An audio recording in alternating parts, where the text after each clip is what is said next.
नमस्कार, आप देख रहे हैं सी न्यूज भारत। मैं हूं आपके साथ प्राची तिवारी। बेहट में आगामी 2022 के चुनाव को लेकर चुनावी जनसभा को संबोधित करने वाली राजनीतिक पार्टियों के साथ ही अब असदुद्दीन ओवैसी ने यूपी में संभाला मोर्चा। जनपद सहारनपुर के बेहट क्षेत्र में शोषित वंचित समाज सम्मेलन के नाम से आयोजित कार्यक्रम स्थल पर असदुद्दीन ओवैसी के आगमन को लेकर सुबह से ओवैसी समर्थकों का जमावड़ा लगना शुरू हुआ, जहां हजारों लोगों के बैठने के लिए बड़ा पंडाल बनाया गया, जिसमें ओवैसी के पहुंचने तक लोगों की भारी भीड़ नजर आई। असदुद्दीन ओवैसी के मंच पर पहुंचते ही समर्थकों में खुशी की लहर।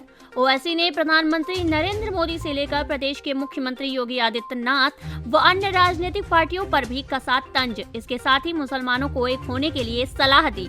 ओवैसी ने कहा, देश में मुस्लिम वोटों का सभी राजनीतिक पार्टियों ने न केवल उपयोग किया है, जिसके बाद हमारे हक की आवाज कभी किसी राजनीतिक पार्टी ने नहीं उठाई, लेकिन अब समय आ गया है कि हम लोगों को मिलकर एक होकर आगे बढ़ना है। ओवैसी ने कहा, आज हिंदुस्तान में मुसलमानों की स्थिति दलितों से भी बदतर है। उत्तर प्रदेश में सपा व बसपा ने केवल मुस्लिम वोट लेकर राजनीति करने की बात की है। अगर किसी भी प्रदेश में मुस्लिम लोगों पर अत्याचार होता है तो किसी भी पार्टी के नेता मुस्लिमों के हक में नहीं आते। सभी पार्टियों के नेता को इसी बात का डर रहता है कि यदि हम मुस्लिमों के बारे में आवाज उठाएंगे तो हमारा हिंदू वोट कट जाएगा।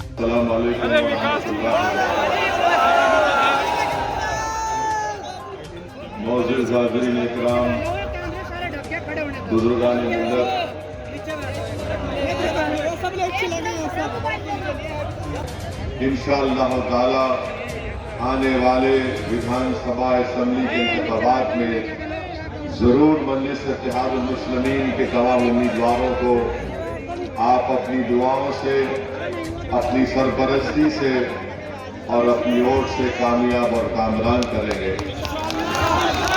मेरे अजीज दोस्तों और बुजुर्गों, ये मेरी खुशकिस्मती है कि मैं दोबारा अल्लाह सुब्हानहू व तआला ने मुझे इस तारीखी सरजमीन पर आने का मौका दिया और अल्लाह ने मुझे एजाज बख्शा कि मैं एक ऐसी गयूर सरजमीन पर बसने वाले गयूर अवाम से कुछ अपनी दिल की बात उनके सामने रख सकूं।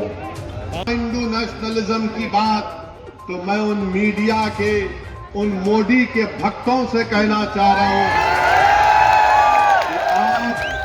नरेंद्र मोदी के राइटर्स का इंटरव्यू पढ़ लीजिए उठाकर, जहां पर नरेंद्र मोदी ने इस तरह की बात की थी। हम इंडियन नेशनलिज्म की बात कर रहे हैं, हम इस्लामिक या मुस्लिम नेशनलिज्म की ना कभी बात किए ना कभी करेंगे। इंशाअल्लाह ताला हम कॉम्पोजिट कल्चर की कामयाबी के लिए हमारे बुजुर्गों ने काम किया। ये और बात है कि कांग्रेस पार्टी हो, समाजवादी हो, बहुजन समाज पार्टी हो या पुरानी लोकदल हो, इन्होंने इंडियन नेशनलिज्म को खत्म करने की बात की। मगर आज असदुद्दीन ओवैसी मजलिस इत्तेहादुल मुस्लिमीन के इस प्लेटफॉर्म से खड़े होकर आप तमाम गयूर लोगों के सामने इस बात को दोहरा रहा है और मुसलमान को गाली दी गई तो दोनों पर केस बुक होना चाहिए। मगर अब कल शाम से देखेंगे हमारे मीडिया के दोस्त, जिनके चहीते हम सुसरे हैं, इनके पप्पा मोदी हैं, वो चलाएंगे ओवैसी ने गांधी को बोल दिया। ये पूछ रहे हैं कि गांधी को गाली देने पर मुकदमा अगर हो सकता है तो मुसलमान को खत्म करने का मुकदमा क्यों नहीं होगा? तुमको अगर गांधी से मोहब्बत है तो भारत के मुसलमानों से ही मोहब्बत रखो, क्योंकि गांधी ने भूख हड़ताल की थी पार्टीशन के वक्त, जब मुसलमानों को काटा जा रहा था फसादात में। एक दिन नहीं, 2 दिन नहीं, गांधी ने कई दिन भूख हड़ताल की और इस शर्त पर अपनी भूख हड़ताल को गांधी ने खत्म किया था कि मुसलमानों की जान और माल की हिफाजत करनी चाहिए। कुतुबुद्दीन बख्तियार काकी के आस्थाने को जला दिया गया था, गांधी ने कहा कि उसको बनाना पड़ेगा, तब मैं भूख हड़ताल खत्म करूंगा। अरे गांधी से मोहब्बत है तो मुसलमानों से नफरत क्यों है तुमको बताओ?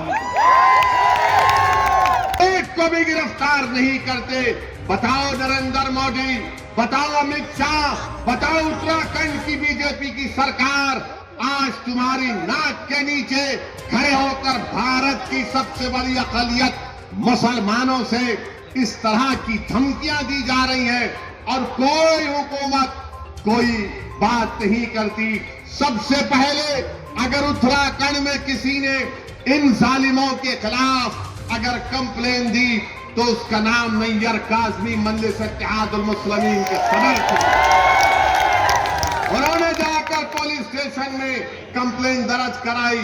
अब नैयर काज़मी मुझसे कह रहे थे कि उत्तराखंड में जगह जगह पर उसके खिलाफ एहतजाज हो रहा है, तो उत्तराखंड की बीजेपी की सरकार नैयर काज़मी के पास अपने लोगों को भिजा कर कहती है कि नैयर काज़मी, अगर तुम एहतजाज को बंद नहीं करोगे तो हम तुमको जेल में डाल देंगे।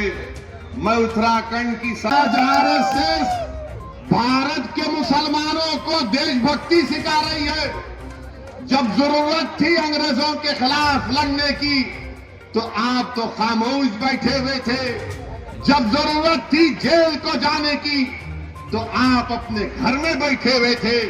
अरे हमने हर मैदान में इस मुल्क को अंग्रेजों की गुलामी से आजाद करवाया। नरेंद्र मोदी की जबान से आप कभी नहीं सुनेंगे कि आरएसएस ने इस मुल्क की आजादी के लिए अपना खून या पसीना बहाया। नरेंद्र मोदी बात करेंगे औरंगजेब की। से एक ही सवाल करना चाहते हैं, बताओ उत्तराखंड के हरिद्वार में जो धर्म संसद के नाम पर जो मुसलमानों के खिलाफ बातें की गई, इस पर आप अपनी खामोशी कब तोड़ेंगे? उत्तराखंड में बीजेपी की सरकार है। बताओ अमित शाह, तुम निजाम की बात करते हो, उत्तराखंड में तो आपका निजाम है। आपके निजाम के तहत वहां पर धर्म संसद होता है।